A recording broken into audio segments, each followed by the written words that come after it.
বিরোধী দল ক্ষমতায় যেতে জুলাইকে ব্যবহার করতে চায় বলে মন্তব্য করেছেন বিএনপি মহাসচিব ও স্থানীয় সরকার মন্ত্রী মির্জা ফখরুল ইসলাম আলমগীর।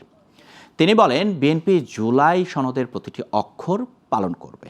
জুলাই সনদ বাস্তবায়ন করা বিএনপির একটি কমিটমেন্ট। শুক্রবার সকালে জাতীয় প্রেস ক্লাবে প্রফেসর এমাজউদ্দিন আহমেদের মৃত্যুবার্ষিকী উপলক্ষে স্মরণ সভায় তিনি এসব কথা বলেন। বিস্তারিত শিউলি আক্তারের প্রতিবেদনে। সকালে জাতীয় প্রেস ক্লাবে প্রফেসর এমাজউদ্দিন আহমেদের ষষ্ঠ মৃত্যুবার্ষিকী উপলক্ষে স্মরণ সভার আয়োজন করে এমাজউদ্দিন আহমেদ রিসার্চ সেন্টার ও বাংলাদেশ জাতীয় সাংবাদিক সমিতি। এতে অংশ নেন বিএনপির মহাসচিব ও স্থানীয় সরকার মন্ত্রী মির্জা ফখরুল ইসলাম আলমগীর। প্রফেসর এমাজউদ্দিন সাহেব সত্যিকার অর্থেই একজন প্রকৃত গণতন্ত্র মানা মানুষ ছিলেন। এ সময় সংবিধান সংস্কার প্রসঙ্গে মির্জা ফখরুল বলেন, বিএনপি কখনো সংবিধান সংস্কারের কথা বলেনি।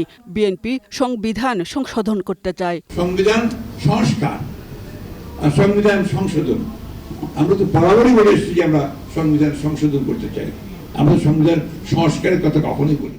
মির্জা ফখরুল বলেন, বিএনপি চায় না জুলাই শুধু ক্ষমতায় যাওয়ার জন্য আরেকটি হাতিয়ার পরিণত হোক। জুলাই আন্দোলন শুধু ওই জুলাই মাসেই হয়নি। এই আন্দোলন দীর্ঘকাল ধরে ফ্যাসিবাদের বিরুদ্ধে যে লড়াই হয়েছে, সেই লড়াইয়ের ফলশ্রুতি। বিরোধী দল থেকে বলা হচ্ছে জুলাই সনদ বাস্তবায়নের দাবি সংসদ আদায় না হলে রাজপথে ফায়সালা হবে।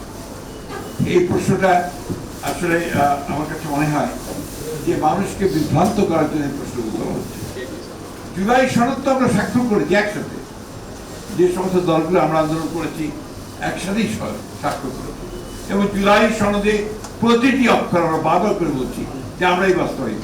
তিনি আরো বলেন, বিএনপি বরাবরই সংবিধান সংশোধনের কথা বলে এসছে, সংবিধান সংস্কারের কথা কখনোই বলা হয়নি। বিরোধী দল মুখরোচক নানা কথা বলে জনগণকে বিভ্রান্ত করার চেষ্টা করছে বলেও দাবি করেন মির্জা ফখরুল। জনগণকে আপনি উত্তেজিত করার চেষ্টা করছেন, জনগণের চেয়ে ভালো তো আপনারা কেউ বোঝেন। শিউলি আক্তার, গ্লোবাল টেলিভিশন, ঢাকা।